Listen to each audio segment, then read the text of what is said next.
Bismillahirrahmanirrahim. Assalamu alaikum, my dear students. This is me, Bilal Ahmad, and you were watching my YouTube channel Al Pak Forces. Students, आज की video में इंशाल्लाह हम everyday science MCQs के part number 30 को discuss करेंगे। तो आप लोगों ने वीडियो के साथ एंड तक जुड़े रहना है और वीडियो को कहीं से भी स्किप नहीं करना। So without wasting any time, let's start the video. First MCQ है प्रेगनेंसी टाइम पीरियड ऑफ माइसेस, यानी इसमें जो चूहा होता है या जो चूहनी होती है इसका प्रेगनेंसी टाइम पीरियड कितना होता है। प्रेगनेंसी मीन जब उसके पेट पर बच्चे होते हैं। So the correct option is option C, mean 3 weeks. सुन, जिस तरह इंसानों में प्रेगनेंसी का टाइम पीरियड 9 मंथ्स होता है, तो जस्ट लाइक दैट जो माइस होता है इनकी प्रेगनेंसी पीरियड 3 वीक्स होती है। सुन, अगर हम जो टीथ होते हैं माइस के, ऐसे हम नाम देते हैं स्नाउट का, ठीक है, SNOUT। और अब माउस क्या है और रेड क्या है। अगर चूहा बड़ा हो, मतलब बड़े साइज का हो, तो इसे हम नाम देते हैं रेड का। जबकि अगर मतलब जो चूहा है वो छोटा हो, तो फिर इसे हम नाम देते हैं माउस का, और इसका जो फ्लूरल है वो है माइस। नंबर 2 है हमारा which planets looks reddish in the night sky. वो कौन सा प्लेनेट है जो नाइट के दौरान, रात के दौरान अपीयरेंस में लाल होता है, सुर्ख होता है। So the correct option is option C, mean Mars. Student, first of all हम ये रीज़न जान लेते हैं कि मार्स रेडिश क्यों होता है। This is because the basically of iron oxide, यानी मार्स में आयरन ऑक्साइड होता है जिसकी वजह से इसके अपीयरेंस रात के वक्त रेड होती है। और अगर हम दूसरी रीज़न की बात करें तो वह है स्कैटरिंग ऑफ रेड फोटॉन्स, यानी जो मार्स होता है इसमें रेड फोटॉन की स्कैटरिंग होती है जिसकी वजह से मार्स का जो कलर होता है नाइट के टाइम वो होता है सुर्ख। अगर हम मार्स की पोजीशन की बात करें सन से, तो वो है 4th नंबर, और इसमें हमारे पास 2 सैटेलाइट्स है, एक है पोबोस और एक है डीमोस। क्वेश्चन नंबर 3 है हमारा how many major gases have been used in refrigerator since its invention. यानी सुन, जब से रेफ्रिजरेटर जो फ्रिज है बना है तब से इसमें कितनी गैसें यूज़ की जाती है। So the correct option is option B, mean 3 gases. 3 gases ऐसी है जो शुरू से रेफ्रिजरेटर में यूज़ की जाती है। फर्स्ट जो गैस है वो है CFCs, सेकंड जो गैस है वो है HCFCs, and the third one is HFCs। Number 4 है हमारा Which insects can survive without a head for 1 or more weeks? यानी इसमें वो कौन सा इंसेक्ट से अगर हम उसका सिर काट दे तो वो कुछ हफ्तों तक जो है वो जिंदा रह सकता है। So the correct option is option C, mean cockroach. तो कॉकरोच की अगर हम बात करें तो ये एक ऐसा इंसेक्ट है जिसका अगर आप सर काट भी लो तो अराउंड अबाउट 1 वीक तक से ये जिंदा रहता है। ये हमारे पास फाइलम एंथ्रोपोडा से बिलोंग करता है, और इसकी अगर हम ऑर्डर की बात करें तो वो है ब्लाटेरिया। और इसके हमारे पास जो टोटल स्पीशीज है वो है 30, और इनके जो एंसेस्टर्स है वो हमारे पास है रॉकॉइड्स। एक्सक्यूज नंबर 5 है हमारा which of the following phenomena of light are involve in the formation of rainbow.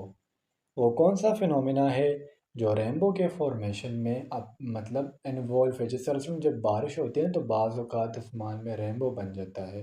तो this is because of the all of these mean refraction, dispersion and total internal reflection. Basically students, होता क्या है कि जब बारिश होती है तो उसके बाद जो वाटर के कुछ ड्रॉप्स होते हैं वो हमारे फ़िज़ा में कैप्चर हो जाते हैं, और जब सनलाइट उनसे पास होती है तो वो हमारे पास एज अ प्रिज्म वर्क करती है, और वो हमारे पास 7 जो है विजिबल लाइट में मतलब डिवाइड हो जाती है, जिसे हम नाम देते हैं वेगोर का, violet, indigo, blue, green, orange, red and yellow. Excuse number 6 है हमारा in radio what does the FM stands for. यानी इसमें जो रेडियो होता है इसमें FM का मतलब क्या है। So the correct option is option A, mean frequency modulation.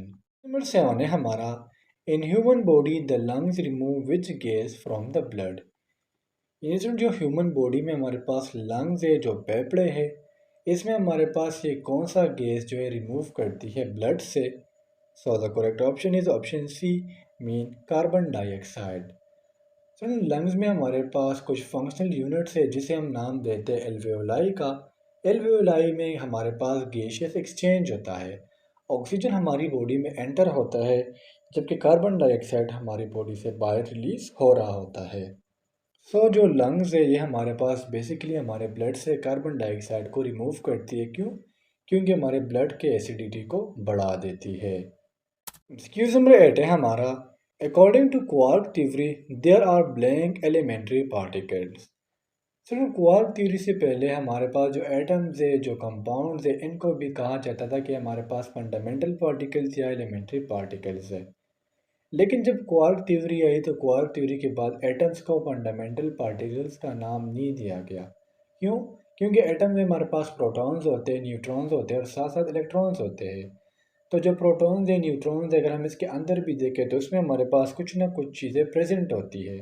Just अगर हम इलेक्ट्रॉन को छोड़ ले तो वो हमारे पास एक एलिमेंट्री पार्टिकल है। एलिमेंट्री पार्टिकल में जब उस पर कुछ भी नहीं होता या इसमें कुछ भी प्रेजेंट नहीं होता, तो हमारे पास जो एलिमेंट्री पार्टिकल्स है वो है 6। So the correct option is option B. और एलिमेंट्री पार्टिकल्स को मैंने आपका दूसरा नाम भी बता दिया कि वो हमारे पास है फंडामेंटल पार्टिकल्स। एक्सक्यूज नंबर 9 है हमारा, ए चीता कैन एक्सेलरेट टू 100 किलोमीटर पर हावर एंड जस्ट।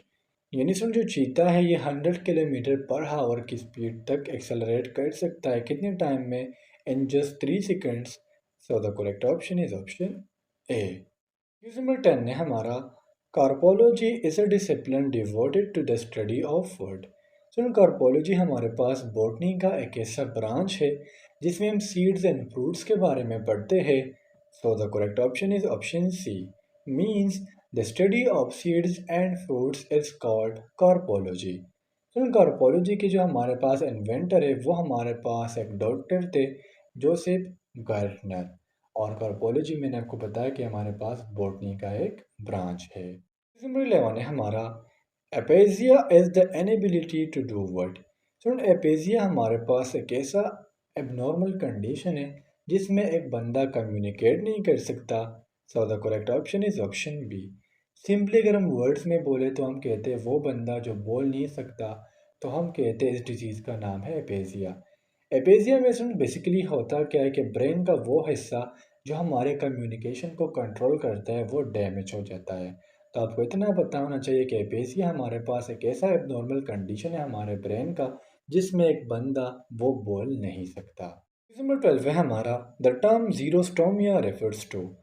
तो जीरोस्टोमिया हमारे पास हमारी बॉडी में एक ऐसा कंडीशन है जिसमें इंसान का जो माउथ होता है वो होता है dry. So the correct option is option B.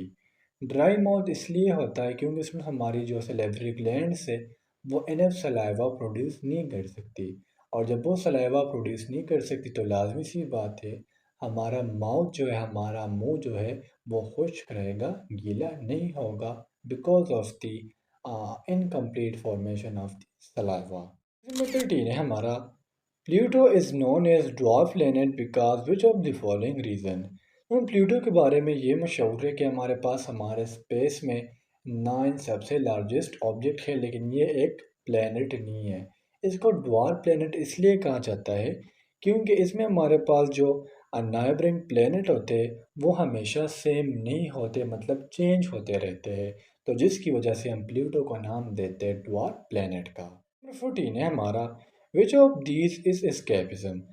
Students अगर हम एस्केपिज्म की बात करें तो एस्केपिज्म हम वर्ड तब यूज़ करते हैं जब एक इंसान टेंशन में हो, डिप्रेशन में हो और वो उन ख्यालात से निकल कर मतलब ख़याली दुनिया में चले जाए और उस ख़याली दुनिया में वो अपने आप को एंटरटेन करे, अपने आप को खुश रखे। तो this is basically called escapism.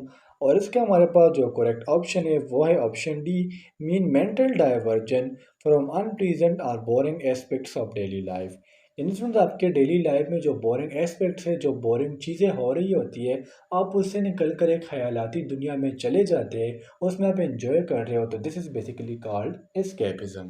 15 है हमारा, which is the new and most important culprit damaging the ozone layer. तो ओजोन लेयर हमारे पास एक प्रोटेक्टिव लेयर है जो हमारे अर्थ स्ट्रेटोस्फेयर में प्रेजेंट है, जो सन से आने वाले अल्ट्रा वायलेट रेडिएशन को फिल्टर करती है और हमारे ज़मीन को एक शफाफ और एक अच्छा लाइट देती है। अगर अल्ट्रा वायलेट रेडिएशन हमारे ज़मीन तक पहुंच जाए तो इंसानों की ज़िंदगी ज़मीन पर गुजारना नामुमकिन है। और जो ओजोन लेयर का इम्पोर्टेंट कल्प्रिट में जो मुजरिम है जो ओजोन लेयर को ख़त्म करता है वो है nitrous oxide. So the correct option is option C. इसके अलावा सुन जो हमारे डेली रोज़मर्रा जो हमारे पॉल्यूशन जाते हैं हमारे एटमॉस्फेयर में, तो ये भी ओजोन लेयर को डैमेज करते हैं। तो इसलिए हमें चाहिए कि ज़्यादा लकड़ियाँ ना जलाए और वो फ्यूल यूज़ करें जिससे धुआं कम खारिज हो। तो आज के हमारे एवरीडे साइंस के एमसीक्यूज़, उम्मीद करता हूँ आपको तमाम एमसीक्यूज़ क्लियर हुए होंगे। और अगर फिर भी आप लोगों को कोई कन्फ्यूजन हो, कोई डाउट हो तो आप मुझसे कमेंट सेक्शन में पूछ सकते हो। इंशाल्लाह अगली वीडियो में मिलते हैं। तब तक के लिए मुझे इजाज़त दीजिए। मुझे अपने दुआ में याद रखिए। अल्लाह हाफिज़।